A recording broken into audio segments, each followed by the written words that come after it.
Thank you for sticking with us on this very exciting Super Bowl night. I'm Faith Woodard. And I'm Rolly Hoyt. The weather made it a good day to sit inside and watch football, but how long will the rain stick around? Let's bring in Chief Meteorologist Tom Brandon. And Tom, some parts of the state could wake up to snow tomorrow. You betcha they could. It's starting to snow in northwest Arkansas now. And good evening to you.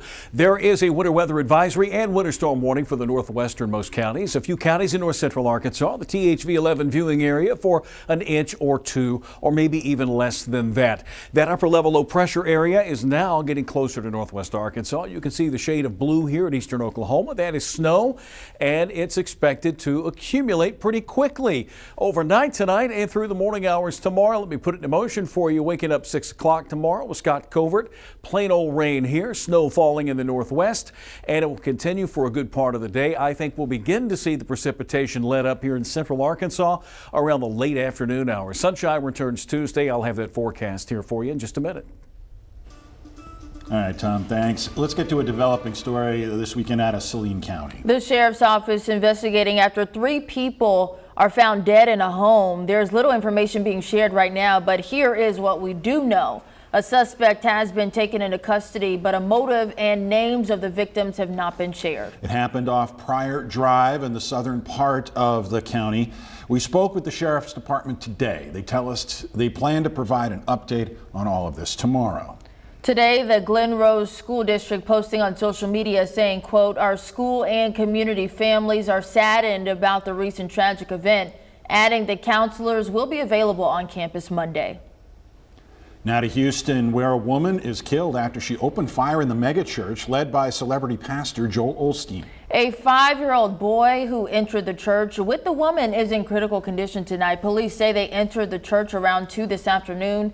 2 off-duty officers confronted and gunned down the woman. A man was also shot in the chaos. Right now, it's unclear if the child and the man were shot by the off-duty officers.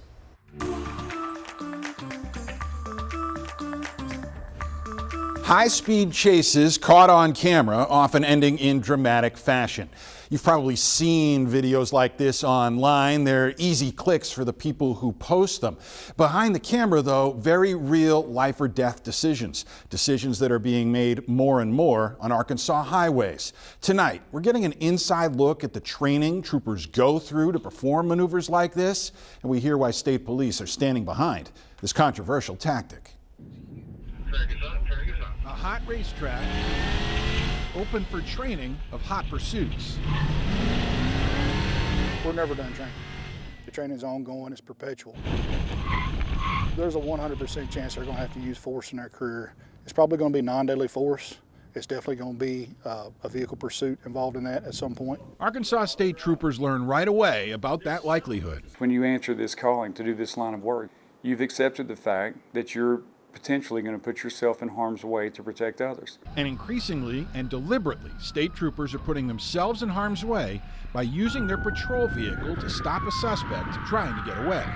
We're in the business to protect the public, and the easiest way we can do that is stop these pursuits. Colonel Mike Hager is the commander of the state police. Lieutenant Colonel Mike Kennedy's duties include training troopers.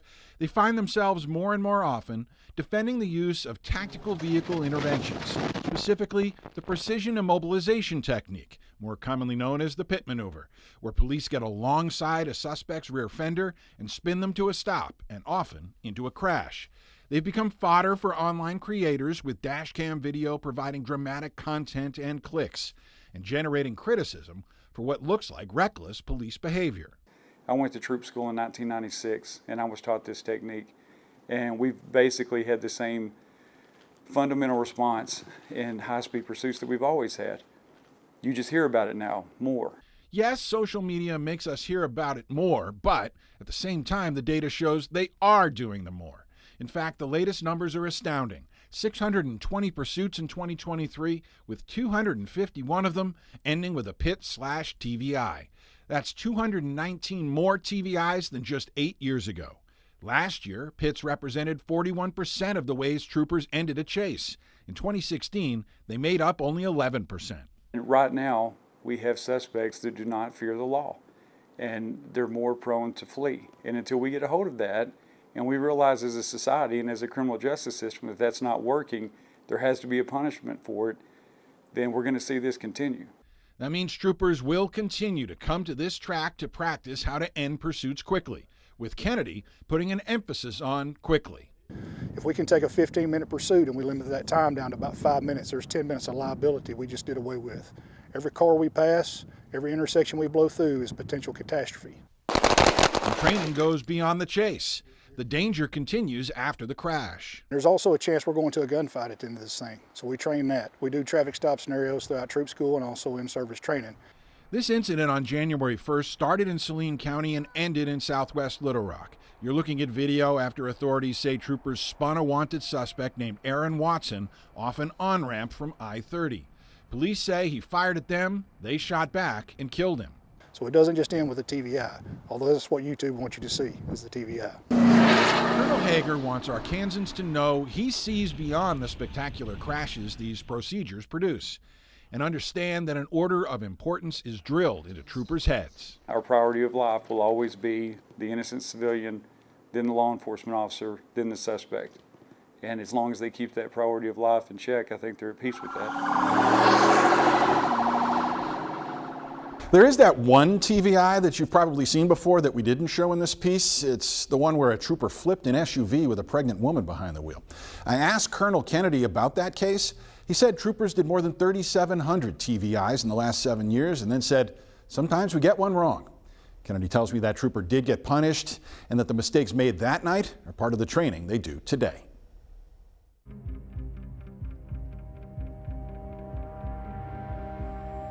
A 35-year-old cold case remains unsolved tonight, even though investigators closed it last year. Despite that development, there are new efforts to open it again. THV 11's Sarah Horbakowitz takes us back to the beginning. In 1989, Julia Golden was a McGee school teacher and a mom to a 3-year-old. Now, 35 years later, her daughter is traveling back to Arkansas to find out what happened. So good. Just what she does. Got it. That's easy. McGee, Arkansas is a small town with a deep history, one that changed Vanessa Howell's life forever. Throughout the years, I just felt like I kept just trying to have to relive it over and keep explaining myself over and over again. Is that 2 right here? This is the first time she's gone back in 35 years, Okay. hanging up flyers of her mom, Julia Golden, killed in 1989 when Vanessa was just Hey, how you 3. doing? Now, she's hoping someone comes forward to help solve this cold case. Why come back to Arkansas? Why keep searching through all these documents? Just because my family doesn't know what happened, they were very fearful. So I've always searched, I've never made that jump to come back here. So I just thought, you know, it's time. For Vanessa, it's a journey of justice. She wasn't at my wedding. She didn't get to see her grandkids. And to leave a 3-year-old little girl to find her mother. I mean, I just think that just has to be a pretty evil person.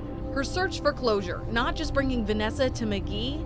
So this is my first time being back and being this close to what happened. But to the doorstep of her childhood home, the last place she saw her mom alive. She's killed, murdered right here, on the other side right here. I think that that's the part for me that is most troubling, is that a crime scene of that magnitude, no one saw anything. When Yeah. everyone was so close. And when everyone was so close. Julia Golden was killed here on September 24th, 1989. At just 3 years old, Vanessa woke up to find her. So I ran over there and I said, "Mommy, Mommy, wake up." She ran to a neighbor's who called 911. She had been stabbed repeatedly. Her throat had been slashed. Clothes were ripped off of her.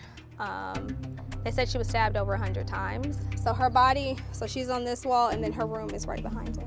Investigators say Julia was likely killed with a knife and an ice pick, 2 weapons used by 2 people, steering detectives towards duos, including Wayne Harris, a married man who Julia was rumored to have an affair with, and his brother-in-law. During his interview with police, records show Wayne said he was home with his wife at the time of the murder. He admitted to the affair, but said he hadn't slept with Julia in years. So my brain starts working a million different places. The timeline leading Vanessa to a DNA test in 2020, proving Wayne was her dad.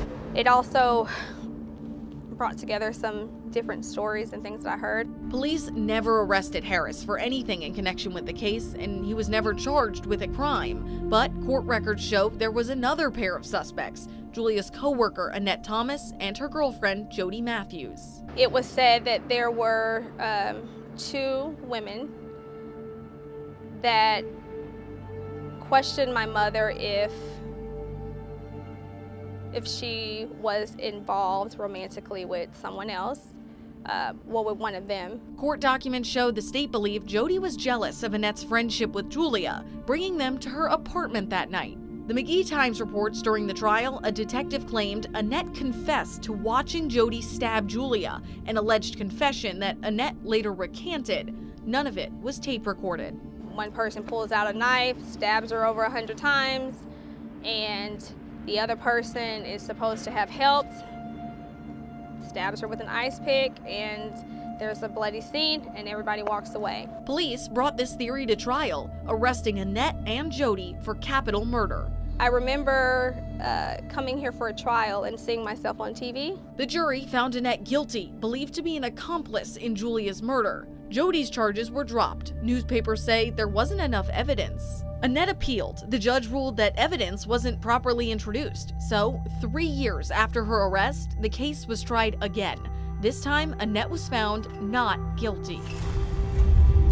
So, even with at least 5 potential suspects and dozens of witness interviews, today, Vanessa still doesn't know who killed Julia. It's just a lot of information to have to try to separate all the different things, because all of it could make sense. It's just which one is really the truth. And 35 years later, she's still searching for that truth. I would like to know what happened that night, no matter what. That would be closure for me and for my family.